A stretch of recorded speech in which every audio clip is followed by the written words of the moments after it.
Hay enclaves sobre la faz de la tierra donde la tragedia ha impreso una mácula tan indeleble, tan profundamente ígnea en la esencia misma del lugar, que el tiempo, en su discurrir implacable, se muestra impotente para erosionar su memoria. Son hiatos en la urdimbre de la realidad, puntos de sutura imperfecta entre el hoy y un ayer que se resiste a yacer en el sepulcro del olvido. El puente Bostian en el condado de Iredell, Carolina del Norte, es uno de tales sitios, un costillar de hierro y madera suspendido sobre un barranco que no solo ha sido testigo mudo del espasmo final de incontables vidas, sino que, según murmuran las voces trémulas de la comarca, se ha convertido en escenario perpetuo de su postrer lamento, una cicatriz que supura espectros bajo el palio de la noche. El doctor Leandro Vidal, catedrático emérito en antropología de lo inexplicable, disciplina que él mismo había pugnado por legitimar en los claustros más refractarios al misterio, arribó a Statesville con la última luz de un agosto que declinaba, portando consigo el escepticismo metódico del erudito y una secreta, casi vergonzante, apetencia por lo luminoso. Su fama le precedía, un hombre de verbo florido y pluma acerada, capaz de desentrañar con pareja solvencia los mitos más abstrusos y las supercherías más burdas. El caso del tren fantasma del puente Bostian había llegado a sus oídos no como un susurro folclórico más, sino como un enigma con aristas de insólita y perturbadora precisión.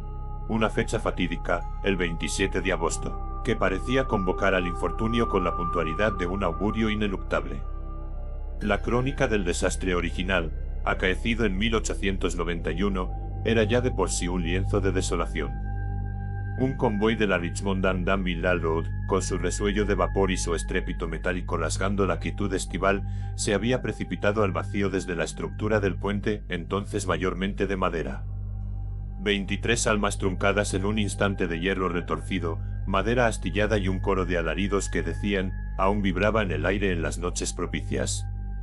Pero lo que había catapultado la leyenda a una dimensión más sobrecogedora era la repetición del drama, como un eco macabro, 119 años después. En idéntica fecha, el 27 de agosto de 2010, un hombre, un desdichado transeúnte, había sido arrollado por una locomotora moderna en el mismo puente, como si una ignota deidad ferroviaria exigiese su tributo con puntualidad secular. Don Leandro se instaló en una vetusta pensión de Statesville, cuyo crujir de maderas y aroma a tiempo detenido armonizaban singularmente con el propósito de su visita. Sus primeras jornadas transcurrieron entre los anaqueles polvorientos del archivo condal y conversaciones con los descendientes de aquellos que aún conservaban algún jirón de memoria oral sobre el suceso. Halló crónicas periodísticas de la época, teñidas del dramatismo ampuloso del siglo decimonónico, que detallaban con fruición el amasijo de cuerpos y la desesperación de los rescatadores. Descubrió daguerrotipos velados donde el puente se erguía como un monumento a la fragilidad humana, y en los ojos de los retratados, una sombra premonitoria. Un anciano de nombre Jeremías, cuya piel parecía un mapa de los surcos del tiempo, le confió, entre sorbos de un brebaje innominado, que el puente no era solo un puente. «Es un umbral, doctor», siseó con voz cascada, sus pupilas como esquirlas de vidrio antiguo. «Y hay noches en que la puerta se entreabre. El tren no solo pasa, revive su agonía. Y quienes lo escuchan, quienes lo ven, se llevan un pedazo de esa muerte consigo». Las palabras del anciano, preñadas de una convicción atávica, resonaron en Vidal con una extraña persistencia, horadando la coraza de su escepticismo. Conforme se aproximaba el fatídico aniversario, una suerte de pálpito ominoso comenzó a cernerse sobre el ánimo del doctor Vidal. Las noches se tornaron más densas, el aire más quieto, como si la propia naturaleza contuviera el aliento ante la inminencia de un prodigio luctuoso. El día 26 de agosto lo dedicó a una minuciosa inspección del puente Bostian. La estructura actual, reforzada y modernizada, conservaba no obstante un aire de venerable antigüedad. El barranco profundo y tapizado de una vegetación que parecía alimentarse de la penumbra, bostezaba bajo sus pies. El sol vespertino arrancaba destellos metálicos a los raíles que se perdían en la distancia, dos líneas paralelas hacia un horizonte preñado de incógnitas. No había nada tangiblemente anómalo, salvo una quietud opresiva y la sensación, casi física, de ser observado por presencias impalpables. La noche del 27 de agosto descendió sobre Iredell County con una solemnidad fúnebre. Una luna gibosa y enfermiza se debatía entre jirones de nubes plomizas, tiñendo el paisaje de una luz espectral. Vidal, pertrechado con una grabadora de alta fidelidad, una cámara fotográfica con película de sensibilidad extrema y un termo de café cargado, se apostó en una ladera que ofrecía una vista privilegiada del puente, a una distancia prudencial pero suficiente para no perder detalle. El aire era gélido impropio de la estación, y un silencio casi absoluto, una ausencia de sonido que tensaba los nervios, envolvía la escena. Solo el rumor lejano de algún insecto nocturno y el latir de su propio corazón rompían aquella quietud sepulcral. Las horas rectaban con una lentitud exasperante. Pasada la medianoche el frío se hizo más acerbo, calando hasta los huesos. Vidal consultó su reloj, las 2:25. La hora aproximada del siniestro de 1891. Contuvo la respiración. Y entonces, sutil como el hálito de un moribundo, percibió un cambio. Un levísimo temblor en el suelo, casi imperceptible. Luego, un olor. Un efluvio acre y penetrante a carbón quemado y vapor de agua, un aroma anacrónico que no debería flotar en el aire límpido de la madrugada del siglo XXI. Sus sentidos se aguzaron hasta el paroxismo. El temblor se intensificó, acompañado ahora de un rumor distante, un jadeo metálico que crecía en intensidad, acercándose por el oeste por donde antaño discurría la vía original. No era el silbato agudo y moderno de los trenes de carga que ocasionalmente transitaban la línea. No. Aquel era un ulular profundo, lastimero, como el bramido de una bestia prehistórica herida de muerte. Los raíles del puente Bostián, bañados por la luz macilenta de la luna, comenzaron a vibrar visiblemente, emitiendo un zumbido metálico que erizó el vello de la nuca de Leandro Vidal. Y allí estaba, emergiendo de la negrura de la noche, no como una aparición etérea, sino con una solidez aterradora, una locomotora decimonónica, con su gran farol frontal horadando la oscuridad como un ojo ciclópeo y columnas de humo denso y oscuro manando de su chimenea, avanzaba con inexorable lentitud hacia el puente. Tras ella una hilera de vagones de pasajeros, con sus ventanillas mortecinamente iluminadas, dejando entrever siluetas inmóviles en su interior. El estrépito era ahora ensordecedor, el chirriar de las ruedas contra el metal, el resoplido titánico de la máquina, un pandemonium de sonidos de una era pretérita. Vidal, paralizado entre el terror y una fascinación morbosa, apenas acertó a levantar su cámara. El tren alcanzó el inicio del puente. Fue entonces cuando el horror se desató en toda su magnitud. Un crujido espantoso como el de huesos gigantescos partiéndose, hendió el aire. La locomotora pareció encabritarse, sus ruedas delanteras desprendiéndose de los raíles. Los vagones que la seguían se arrugaron como si fueran de papel, empujándose unos a otros en una danza macabra. Y luego, los gritos.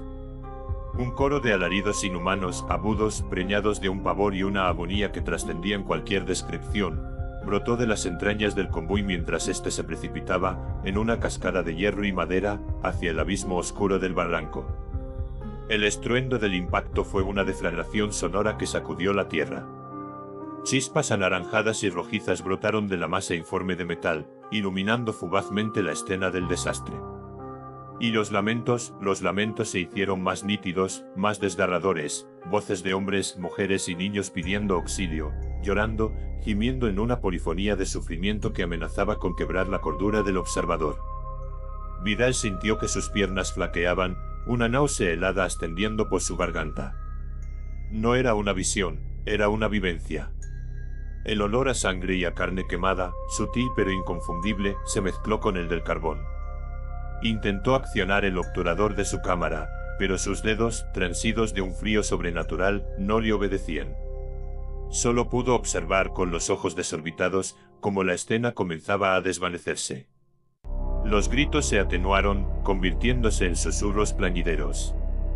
El amasijo de hierros y los cuerpos fantasmales perdieron consistencia, volviéndose translúcidos, hasta que solo el puente silente y vacío bajo la luz de la luna permaneció. El olor a carbón y a tragedia se disipó lentamente, dejando tras de sí solo el aroma húmedo de la vegetación nocturna. El silencio que siguió fue más aterrador que el estrépito anterior. Un silencio preñado de ecos inaudibles. Vidal permaneció inmóvil durante un tiempo que le pareció una eternidad, su mente luchando por procesar la vorágine de lo imposible. Cuando finalmente pudo moverse, descubrió que la grabadora había registrado únicamente un siseo estático, y la cámara, al ser revelada días después, mostraría tan solo la negrura insondable de la noche o imágenes veladas e inconexas del puente vacío. No había prueba tangible, solo el testimonio grabado a fuego en su alma. Antes del amanecer, mientras recogía sus pertenencias con manos aún temblorosas, un nuevo sonido le heló la sangre. Un único grito agudo y desesperado, seguido del retumbar inconfundible de un tren moderno y el chirrido brutal de unos frenos. ¿Era una nueva réplica, el eco del infortunio de 2010?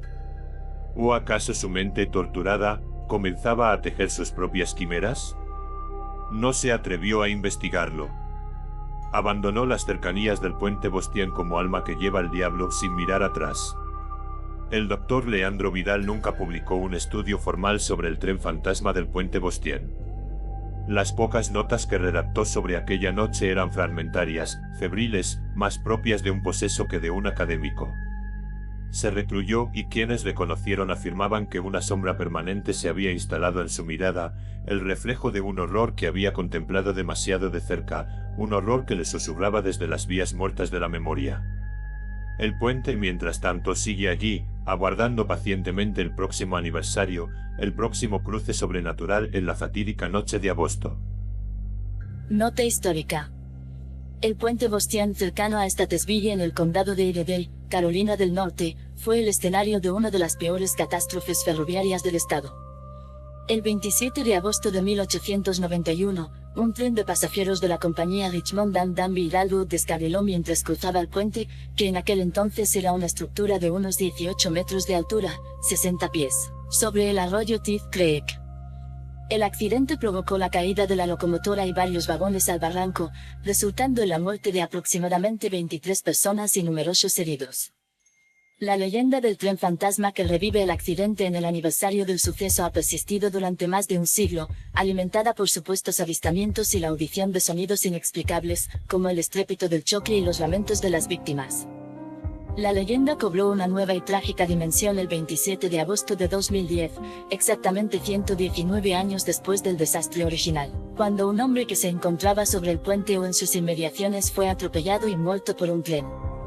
Este último suceso ha reforzado la creencia popular en la naturaleza ominosa del lugar y la fecha.